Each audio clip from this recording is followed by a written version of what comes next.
Os programas de renda mínima dos últimos anos ajudaram a diminuir o número de brasileiros que estavam abaixo da linha extrema de pobreza. Bom, é possível a gente olhar um pouco em direção ao futuro para saber se vai haver um aprofundamento, ou seja, que uma quantidade maior de pessoas sairia dessa situação para que o país ficasse tivesse a sua riqueza melhor distribuída em um país mais igualitário? Vou conversar agora, o nosso convidado é o Silvio Katia Bava. Ele é o editor do Le Monde Diplomatique Brasil. O Le Monde, todo mundo conhece, Le Monde Diplomatique, francês, mas há uma edição brasileira, aliás, excelente, né? E por esse motivo aqui, ele é o nosso entrevistado hoje. Silvio, boa noite, muito obrigado pela gentileza. Obrigado, Silvio, por ter vindo aqui no jornal. Muito obrigado. Silvio, pela avaliação, né, da gente olhar um pouco da perspectiva do país em relação já ao que aconteceu. Nós temos 12 anos de governo do PT e acho que talvez a grande vitória do governo do PT foi fazer com que esse pessoal que estava abaixo da linha da pobreza viesse acima da linha da pobreza e acabou sendo. Acho que é de uma maneira, vamos dizer assim, indevida, chamada de classe C, porque eu li lá também no Le Monde Diplomatique. Né? Agora te pergunto o seguinte, com mais um mandato, a presidente Dilma, é possível a gente imaginar que essa distribuição de renda vai continuar? É uma pergunta que a gente está se fazendo também, Heródoto, porque o cenário de hoje é diferente do cenário do período do governo Lula, né? As commodities estão em baixa, quer dizer, as contas já estão mais justas do Brasil e existe uma tensão muito grande justamente por causa disso. Não dá mais para todo mundo ganhar, alguém tem que perder, né? A pergunta é quem vai perder, né? E o fato de você estar assistindo hoje, né, uma disputa de propostas, mesmo depois de ter terminado as eleições, quer dizer, a proposta que perdeu continua insistindo, né, na necessidade de um ajuste estrutural, de diminuir os salários, de aumentar o desemprego, né? Quer dizer, aí você tem uma tensão entre forças que estão disputando a orientação desse governo. Se houver uma continuidade, vamos dizer assim, das políticas que foram praticadas no primeiro governo da Dilma, eu diria que sim, vai aumentar, mas vai aumentar menos, porque já não tem mais tantos recursos disponíveis, né? Ainda que quando você fala daquela parcela bem pobre da população que recebeu os bolsas, Bolsa Família, Bolsa isso, Bolsa aquilo, isso aí não passa de um gasto de 0,5% do PIB. É muito pouco. Muito pouco, né? Sem dúvida. E teve um resultado extraordinário, né? Mas isso não quer dizer que tem uma camada social em ascensão que vai virar classe média, de maneira alguma. Agora, né? Silvio, olhando um pouco para a concentração da riqueza no país, né? Eu vi mesmo lá no Diplomatique que um percentual pequeno da população brasileira detém uma boa parte da riqueza do país. Você acha que uma reforma tributária seria uma forma de transferir uma parte dessa riqueza para esse pessoal sem necessariamente um crescimento econômico como aconteceu no passado? Acho, né? Mas é preciso um alerta, né? Quer dizer, hoje em dia a discussão da distribuição de renda, da melhoria da distribuição de renda, que está havendo, né? Quer dizer, só considera os assalariados, tira fora os proprietários que têm os juros, os aluguéis, né? Os chamados os lucros, rentistas, é isso? Não? Isso, não só os chamados rentistas, Tá. mas a renda do capital ficou de fora, né? E hoje em dia, os 10% mais ricos do Brasil, eles detêm 73% da riqueza nacional. 10% detém 73%. Isso. Ah. E veio piorando desde 2007, 2008. Com a crise financeira, houve uma maior concentração ainda na economia, fusões, aquisições, grupos que se transformaram mais poderosos do que eram antes, né? E estão conseguindo resultados extraordinários. Tem, por exemplo, uma empresa de consultoria que atende bancos, que atende grandes empresas, a Economática, que analisou as empresas que estão presentes na Bolsa de Valores de São Paulo. São 363 empresas. São as maiores, né? E ele encontrou que o lucro dessas empresas aumentou 46% em relação ao ano passado. Aí você veja o Banco Safra divulgando também os seus balanços. O lucro do Banco Safra aumentou 30% em relação ao ano passado. O lucro do Itaú aumentou 36% em relação ao ano passado. Quer dizer, é muito estranho alguém falar que a economia vai mal, né? Mas uma será que esse performance pessoal não está dessa. ganhando dinheiro em cima do financiamento da dívida pública? Que aí, vamos dizer, que é o grande filão? Principalmente. Né? O que é isso? Né? O governo emite títulos do Tesouro Nacional para financiar os seus projetos, quando não tem o suficiente. Né? E quem está comprando isso, hoje eu vi mesmo esses dados, 20% da dívida interna, não estamos falando da dívida externa, está em mãos de bancos. 20 e poucos por cento está em mão de fundo de investimentos. Estrangeiros, inclusive. Né? Quer dizer, 17% em mãos de entidades previdenciárias, que aí tem os fundos de pensão também. Né? Quer dizer, e esse pessoal se apropria de alguma coisa como 5% então, que o bom negócio do PIB. É financiar o governo e não necessariamente entrar na produção? Não tem risco. Né? Você pode tomar a 0,5% um dinheiro emprestado nos Estados Unidos, no Japão, aplica aqui. Né? A 11,25? A 11,25, você desconta os 6,5% de inflação, você tem a maior taxa de retorno do mundo, né? No Brasil. Né? Então, o Márcio Postman calcula que são mais ou menos umas 20 mil famílias beneficiárias de 250 bilhões de reais todo ano pagos como serviço da dívida pública interna. Né? Esses 250 bilhões, eles correspondem a 48% do total de impostos arrecadados, quase a metade. Né? Então, a metade do dinheiro que é recolhido dos impostos vai para esses rentistas, vai para os bancos, vai para quem detém esses títulos do Tesouro Nacional, e é com a outra metade que você tem que administrar o Brasil. Silvio, a saída Isso poderia... só existe em 4 países do mundo, não tem mais ninguém que tem que fazer superávit primário para pagar serviço da dívida. Então, agora eu te pergunto o seguinte, a saída, uma das soluções, uma das propostas, seria você, por exemplo, taxar mais o capital? Ou, por exemplo, taxar mais a renda, com alíquotas mais altas de imposto de renda, ou imposto sobre grandes fortunas, como forma de utilizar o imposto como distribuição de renda? Olha, existe toda uma série de medidas que já são conhecidas e são eficazes. Né?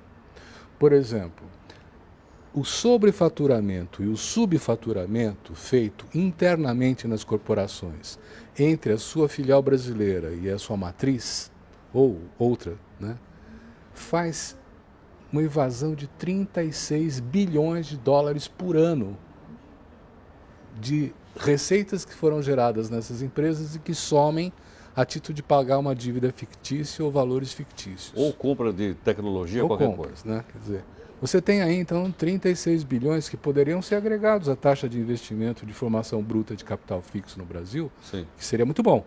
Né? Quer dizer, você tem uma estimativa feita pela revista The Economist, que não é nada progressista, entende? Né?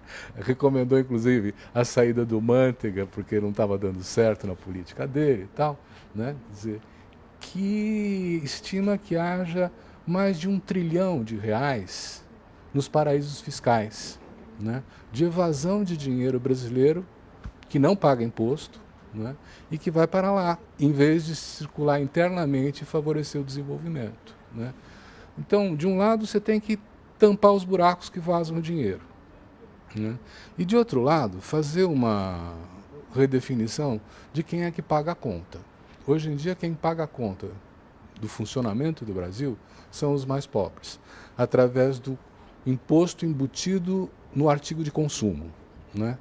E, se não me engano, eu tenho aqui, inclusive, os dados, Sim. São muito impressionantes. Né? O que paga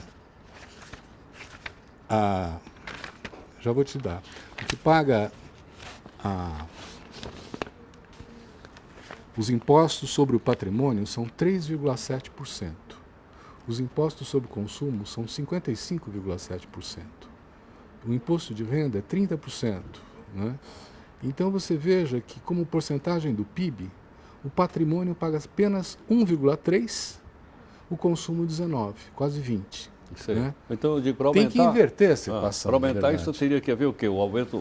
É um imposto sobre grandes fortunas? Grandes fortunas, imposto sobre herança. Herança? Entende? Quer dizer, tem vários mecanismos possíveis para fazer isso e muitos países praticam isso. Quer dizer, a aberração é o Brasil. Agora te pergunto, por que o PT não faz isso? Porque o PT não faz isso, haja vista que o PT está em 12 anos no governo e que uma das suas bandeiras é uma melhor distribuição de renda no país?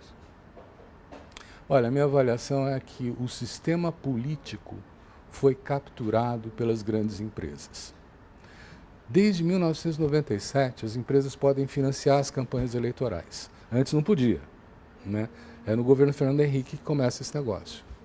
E hoje em dia, quer dizer, as bancadas eleitas no Congresso Nacional, em 2010, de 513 parlamentares no Congresso Nacional, 230 tinham sido financiados por 5 grandes grupos econômicos, que formaram uma bancada de defesa dos seus interesses lá com esses 230. Quer dizer, então eu diria assim, quer dizer, para jogar esse jogo, todo mundo, todos os partidos, o PT inclusive, né, tem que se envolver com o que a gente está assistindo aí. Porque custa muito caro, nesse critério, eleger um senador, eleger um deputado e tal. Se você proibir o financiamento por empresas de campanhas eleitorais, muda o jogo. Você acha que muda o jogo? Eu acho que vai muda o voltar jogo. a ser como na época que o pessoal vendia a estrelinha para poder financiar o partido? Não acredito que essa época volte. Volte, tá. Né? Mas pelo menos você não vai ter um eleitor, né, 100 vezes mais poderoso do que o eleitor indivíduo, né? Quer dizer, o Congresso ganha uma nova representação e acho que tem que ter, inclusive, um limite para o financiamento de pessoas físicas para a campanha eleitoral. No Canadá, por exemplo, você não pode financiar mais do que $3.000 canadenses para um candidato, como pessoa física. Como pessoa física. Né? Isso obriga a ampliar a base de sustentação financeira da campanha e obriga o candidato a sair para a rua, né? Eu conheço histórias de parlamentares conservadores que davam um carro zero de presente para 10 cabos eleitorais. E dizia assim, se vocês conseguirem cada um 5.000 votos, o carro é seu. Entende? Quer dizer, é um tipo de jogo que não tem que ver com projeto, com programa, com o futuro do país. Ou com visão de mundo, ou com ideologia, com coisa alguma. Então, eu acho que nós estamos chegando num momento... Então, posso entender que, antes de tudo isso que nós falamos, nós temos que ter uma reforma política, ela tem que tem que ser pré a qualquer uma outra reforma, não? Se não fizer reforma política, não tem tributária, não tem nenhuma outra? Eu tenho escrito sobre isso, mas eu tenho dúvidas em relação à capacidade do Congresso fazer essa reforma política. O Congresso não vai retirar poder de si próprio, ele não vai dar um tiro no pé, né?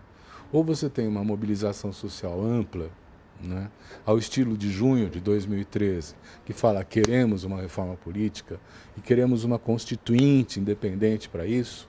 Você veja que há um mês atrás, né, a OAB, a CNBB, alguns sindicatos se juntaram e fizeram uma consulta popular, dizendo assim, você acha que o Brasil precisa de uma reforma política com uma constituinte independente?